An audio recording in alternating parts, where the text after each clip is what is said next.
सीताराम बच्चों। तो बच्चों, जैसा आपको पता है कि हिमाचल प्रदेश टीजीटी कमीशन का जो एग्ज़ाम होने वाला है उसमें हमने हिंदी व्याकरण के लिए फ्री मॉक टेस्ट की सीरीज चलाई हुई है। तो आज हमारा 7वां मॉक टेस्ट है। तो जो बच्चे नए हैं हमारे चैनल पर वो चैनल को सब्सक्राइब कर लीजिएगा और प्लेलिस्ट में आप सबको अलग से सेपरेट करके मैंने टॉपिक की वीडियो बना दी है, जिसमें आपके वर्ण, संज्ञा, सर्वनाम, विशेषण, क्रिया और अव्यय हो गए हैं।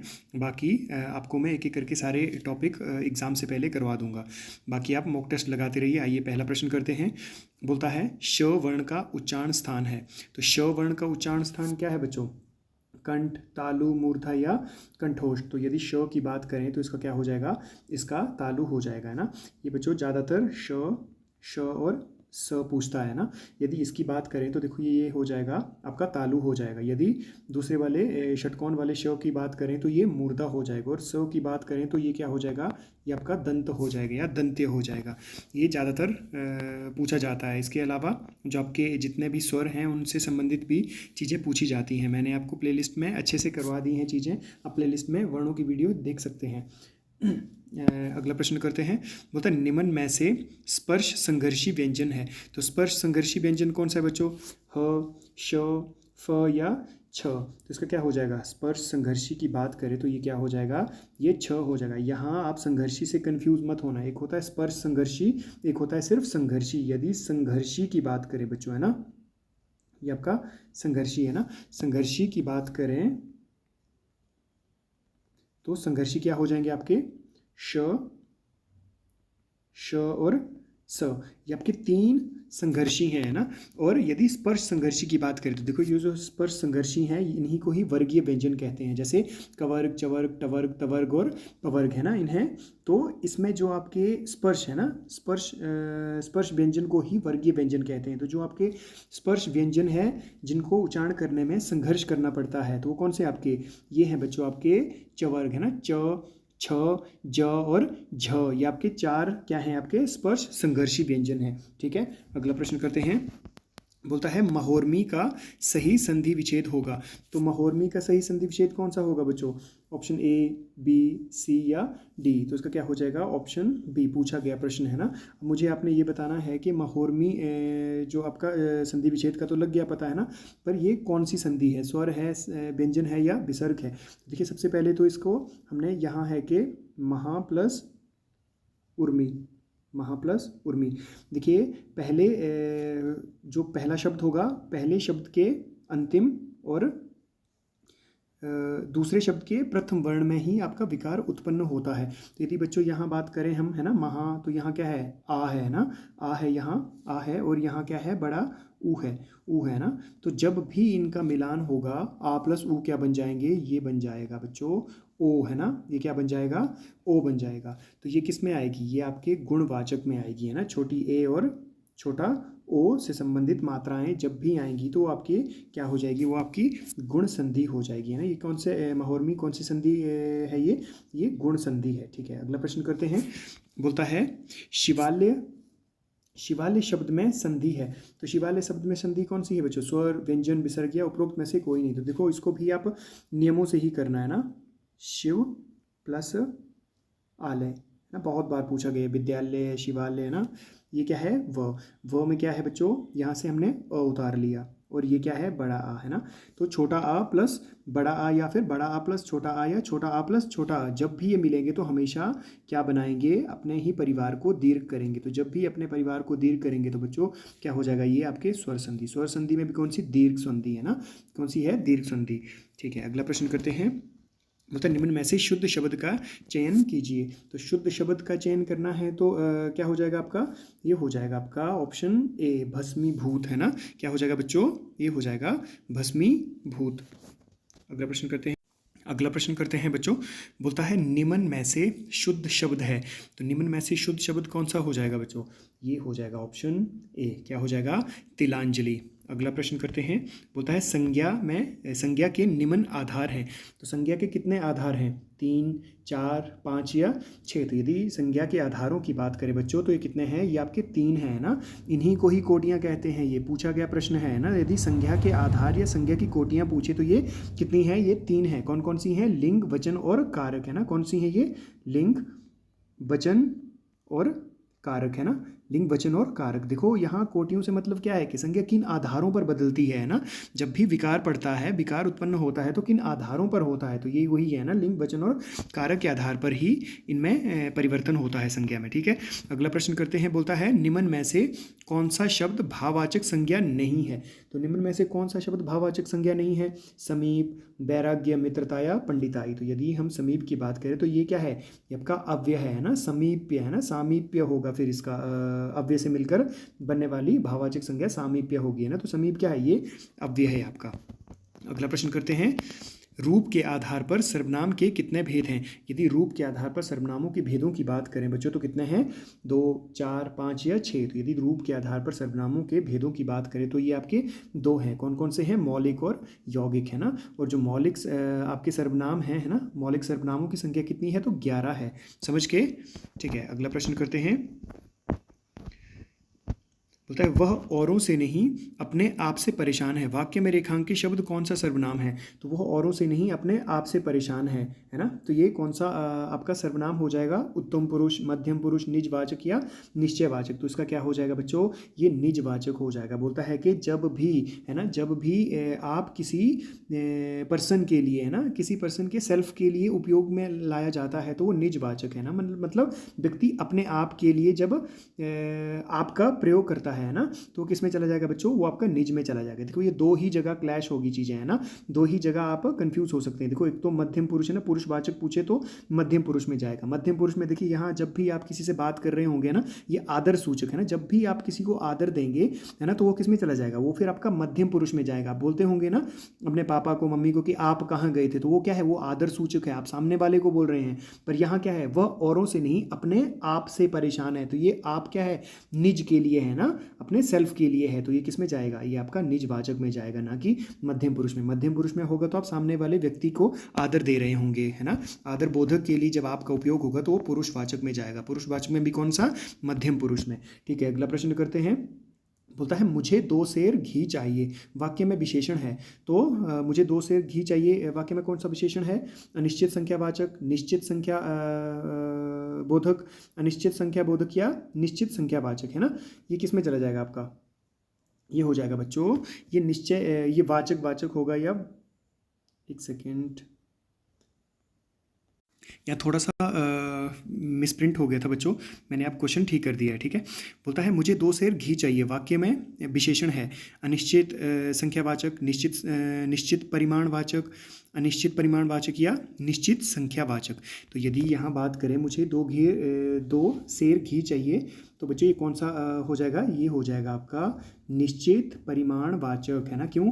क्योंकि देखिए यहाँ विशेषण क्या है? विशेषण है 2 सेर, है ना, 2 सेर। यहाँ संख्या तो है 2, है ना, पर किसकी है? सेर, है ना, 2 सेर। और किसकी विशेषता बता रहा है? ये घी की विशेषता बता रहा है। तो देखिए घी को तो क्या करते हैं? मापते तोलते हैं, तो जहाँ भी माप तोल आएगा आपका वो परिमाण में ही जाएगा। और परिमाण क्या है? देखो 2 है ना, तो क्या 2 सेर, तो क्या निश्चित है ना। या ऐसा दिया होता कि मुझे कुछ घी चाहिए ना, कुछ सेर घी चाहिए या कुछ ग्राम घी चाहिए, तो फिर क्या होता? वो फिर अनिश्चित होता। ठीक है, अगला प्रश्न करते हैं। होता है रेखा सुशील कन्या है, स्थान के आधार पर वाक्य में कौन सा विशेषण है? तो रेखा सुशील कन्या है, स्थान के आधार पर यदि देखें बच्चों तो पहले तो इसको देखो आपको करना है। बोलता है रेखा सुशील कन्या है, तो यहाँ स्थान के आधार पर पूछा है, ये ध्यान रखना है ना, स्थान के आधार पर पूछा है। तो यहाँ पहले तो आपने जब भी आप विशेषण करेंगे तो इसमें पहले विशेषण ढूंढो, है ना, विशेषण और विशेष्य। अगर ये 2 चीज़ें आपको मिल गई तो इजीली आप सारे क्वेश्चन बना लेंगे, है ना। तो विशेषण क्या होता है? विशेषण होता है बच्चों जो शब्द संज्ञा और सर्वनाम की विशेषता बताते हैं वो विशेषण है। और विशेष्य क्या होता है? जिन संज्ञा या सर्वनाम की विशेषता बताई जाती है वो विशेष्य है ना। माने जो विशेषता बताई जा रही है वो विशेषण है और जिनकी विशेषता बताई जा रही है वो विशेष्य है। तो यहाँ सबसे पहले क्या होगा? यहाँ हमने ढूंढना है विशेषण। तो रेखा सुशील कन्या है, तो सुशील क्या है बच्चों? सुशील है आपका विशेषण, है ना। सुशील क्या है? विशेषण। और किसकी विशेषता बता रहा है? ये आपकी कन्या की विशेषता बता रहा है। तो देखिए पहला क्या है? पहला आ गया हमारा विशेषण, है ना, उसके तुरंत बाद ही क्या है? आपका विशेष्य। तो किस में चला जाएगा? ये आपका उद्देश्य विशेषण में चला जाएगा। देखिए आपके स्थान के आधार पर यदि बात करें तो विशेषण 2 प्रकार के होते हैं, एक उद्देश्य विशेषण और एक विधेय विशेषण। वाक्य में जब भी, है ना, वाक्य में जब भी पहले विशेषण हो, है ना, जब भी विशेषण हो, उसके तुरंत बाद ही क्या हो बच्चों, विशेष्य हो, उसके तुरंत बाद ही क्या हो, विशेष्य हो, तो वाक्य उद्देश्य विशेषण में चला जाएगा। और यदि विधेय विशेषण हो, विधेय विशेषण में क्या होगा, विधेय विशेषण में वाक्य की शुरुआत सार्वनामिक विशेषण से हो रही होगी बच्चों, और फिर क्या होगा, उसके बाद विशेष्य पहले आएगा, पहले विशेष्य आएगा, उसके तुरंत बाद क्या होगा, फिर दूसरे नंबर पर विशेषण होगा। यदि पहले विशेष्य हो, दूसरे नंबर पर विशेषण हो, तो फिर किस में चला जाएगा, तो फिर विधेय विशेषण में चला जाएगा। पर यहाँ क्या था, पहले आपका विशेषण था, उसके बाद विशेष्य था, तो ये उद्देश्य विशेषण में चला जाएगा। ठीक है, अगला प्रश्न करते हैं। बोलता है चाचा ने भतीजे की सारी संपत्ति हथिया ली, वाक्य में रेखांकित क्रिया है। तो वाक्य में रेखांकित क्रिया कौन सी है बच्चों, नाम धातु क्रिया, संयुक्त क्रिया, अकर्मक क्रिया या प्रेरणार्थक क्रिया। तो हथिया क्या है, रेखांकित क्रिया है। तो हथिया कौन सी क्रिया है, ये हो जाएगी आपकी नाम धातु क्रिया। नाम धातु क्रिया मतलब, नाम धातु क्रिया वो क्रियाएं कहलाती हैं जो किससे बनी होती हैं, संज्ञा और विशेषण से। वे क्रियाएं जो संज्ञा और विशेषण से मिलकर बनी होती हैं वो आपकी नाम धातु क्रियाएं कहलाती हैं। तो ये कैसे, हाथ से है ना, हाथ क्या है, हाथ आपका संज्ञा है, तो हाथ से हथियाना बनी है ना, हथिया, हाथ से हथिया है ना। तो विशेषण की बात करें तो देखो जैसे गर्म है, गर्म क्या है, गर्म विशेषण है ना, गर्म दूध, गर्म पानी है ना, तो पानी की विशेषता बता रहा है कि वो गर्म है। तो गर्म से गरमाना है ना, गरमाना होता तो वो भी नाम धातु होती है, और किससे मिलकर बनी होती हैं, वो आपकी विशेषण से मिलकर बनी होती हैं। ठीक है, और यदि संयुक्त की बात करें तो देखिए दो संयुक्त क्रियाएं हैं ना जब एक साथ आती हैं, ठीक है, जैसे मैंने कल भी इसका उदाहरण दिया था आपको है ना, कि बरसात होने लगी, होना और लगना क्या है, दोनों आपकी संयुक्त क्रियाएं हैं। ठीक है, फिर बोलता है अकर्मक, अकर्मक में होता है जहां बच्चों आपका कर्म नहीं हो, है ना, जहां कर्म की एब्सेंस हो और आपके क्रिया का प्रभाव आपके कर्ता के ऊपर पड़ता हो, तो वो क्या है, वो अकर्मक है। ठीक है, फिर बोलता है प्रेरणार्थक, प्रेरणार्थक क्रिया में जहाँ कर्ता स्वयं काम न करके है ना, किसी और को काम करने के लिए प्रेरित करता है, तो वो आपकी प्रेरणार्थक क्रिया कहलाती है। जैसे अध्यापक, अध्यापक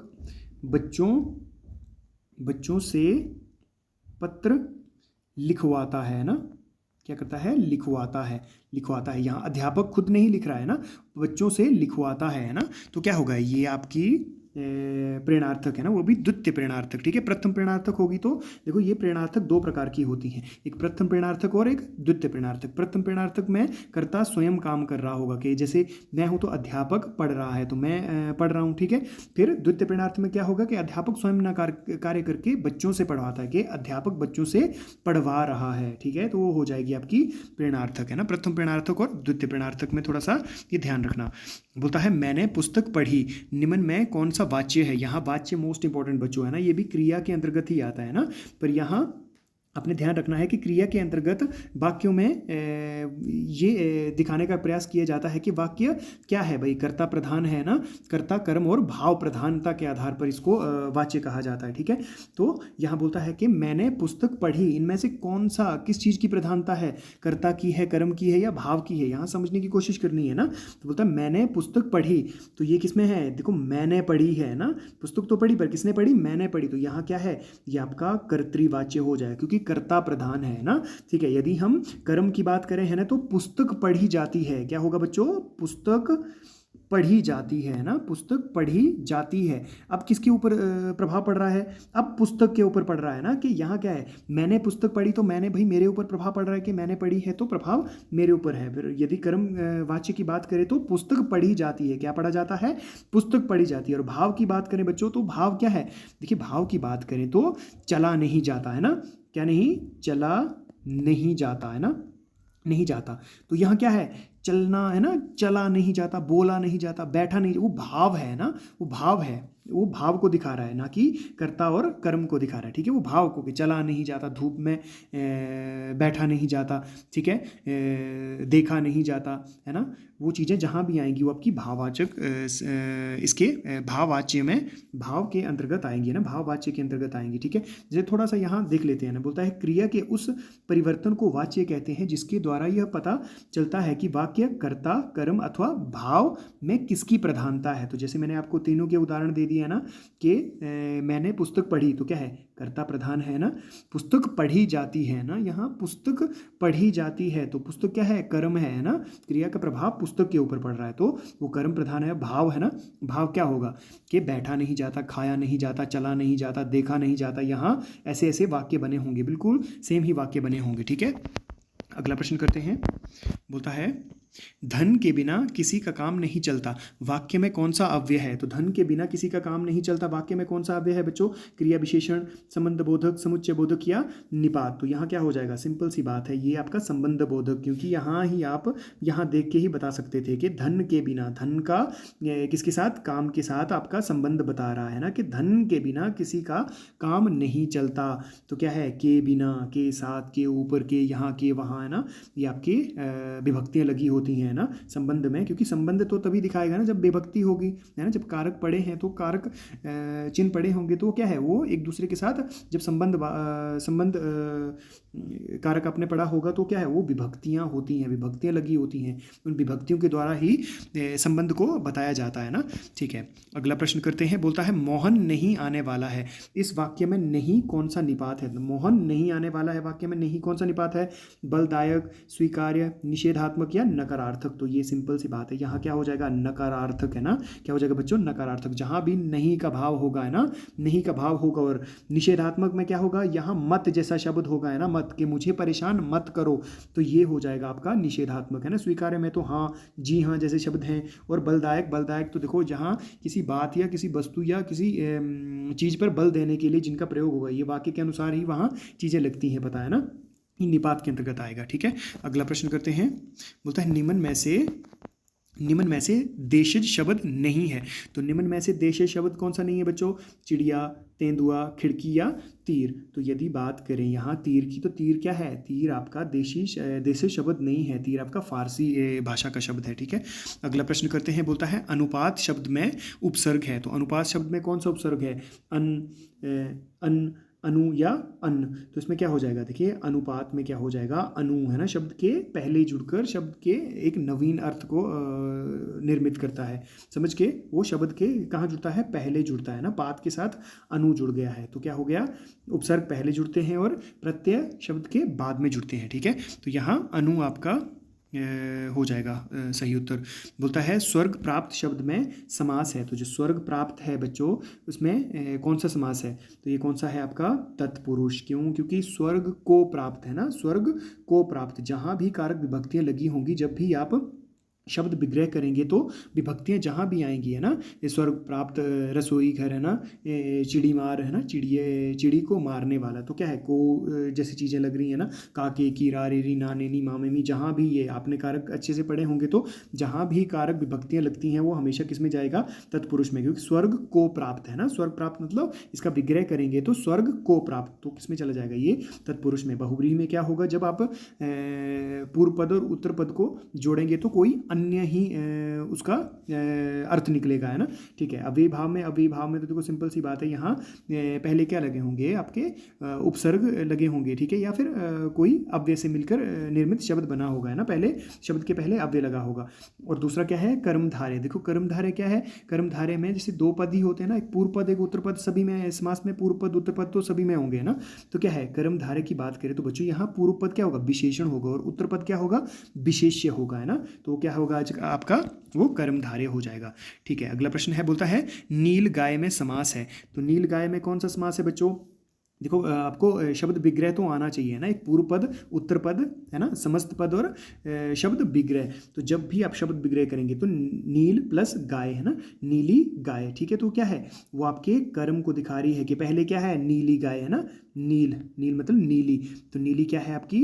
विशेषण, है ना, नीली क्या है? विशेषण है। और गाय, गाय की विशेषता है, तो गाय क्या है? विशेष्य है, संज्ञा है ना, तो विशेष्य है, तो क्या है? विशेषण और विशेष्य को दिखा रहा है, तो किस में चला जाएगा? वो कर्मधारय में चला जाएगा। ठीक है, अगला प्रश्न करते हैं। बोलता है तनु का पर्यायवाची शब्द है। तो तनु का पर्यायवाची शब्द क्या हो जाएगा बच्चों? शरीर, झील, चंद्रमा या खटिया। तो तनु का शब्द हो जाएगा आपका पर्यायवाची शरीर, है ना। अगला प्रश्न करते हैं। बोलता है केतु का पर्यायवाची शब्द है। तो केतु का पर्यायवाची शब्द क्या हो जाएगा बच्चों? किरण, प्रकाश, दिशा या झंडा। तो केतु क्या होगा? आपके झंडे का पर्यायवाची शब्द हो जाएगा। किस विकल्प में हारिल का समानार्थी शब्द नहीं है? तो आपके तीन विकल्प हारिल से संबंधित हैं, हारिल के पर्यायवाची या समानार्थी बोल सकते हैं, या फिर एक उसमें गलत है ना, तो वो जो आपका गलत है उसी को आपने चुनना है। तो कौन सा होगा गलत? सुग्गा, हारल, हरित या गलश्री। तो इसका क्या हो जाएगा बच्चों? ये गलश्री हो जाएगा। बाकी आपका सुग्गा, हारल और हरित क्या है? हारिल के पर्यायवाची है। ठीक है, अगला प्रश्न करते हैं। बोलता है चापलूसी का समानार्थी शब्द कौन सा है? तो चापलूसी का समानार्थी शब्द कौन सा हो जाएगा बच्चों? प्रवंचना, पापीजन, चाटुकार या लल्लो चप्पो? उसका क्या हो जाएगा? लल्लो चप्पो। बहुत सारे बच्चे यहाँ आए होंगे ना, ये मैं बोल सकता हूँ कि आपके बहुत सारे बच्चों ने यहाँ चाटुकार भी किया होगा, पर इसका ऑप्शन डी होगा। चाटुकार एक व्यक्ति का भाव दिखा रहा है बच्चों। यहाँ देखो चापलूस नहीं पूछा है, चापलूसी पूछा है। तो चापलूसी क्या है? लल्लो चप्पो करना है ना। ठीक है, यहाँ अगर चापलूस पूछा होता तो फिर चाटुकार होता। चाटुकार तो किसी व्यक्ति को बता रहा है, पर यहाँ चापलूसी कोई भाव है ना, चापलूसी भाव है। तो यहाँ थोड़ा सा देखने की कोशिश करनी है और समझने की कोशिश करनी है, क्योंकि एग्ज़ाम में तो थोड़ा सा स्ट्रेस भी होता है, तो वहाँ थोड़ी दिक्कत हो सकती है। तो पहले क्वेश्चन को पढ़ो। बोलता है आप डूबे तो जग डूबा का अर्थ है। तो आप डूबे तो जग डूबा का अर्थ क्या होगा? बुरा आदमी सबको बुरा कहता है, मरने के बाद कौन देखने आता है कि क्या हुआ, या अपनी हानि होने पर दूसरों को भी हानि पहुँचाना, या फिर सबको अपने समान समझना है। तो आप डूबे तो जग डूबा, इसका क्या हो जाएगा बच्चों? आप बुरा आदमी सबको बुरा कहता है ना, जैसा आदमी खुद होता है वैसा ही वो सामने वाले को देखता है ना। ठीक है, अगला बाकी यहाँ आज 25 ही है, बाकी बच्चों आप आराम से पढ़ो है ना, और अपना ध्यान रखो। सीताराम।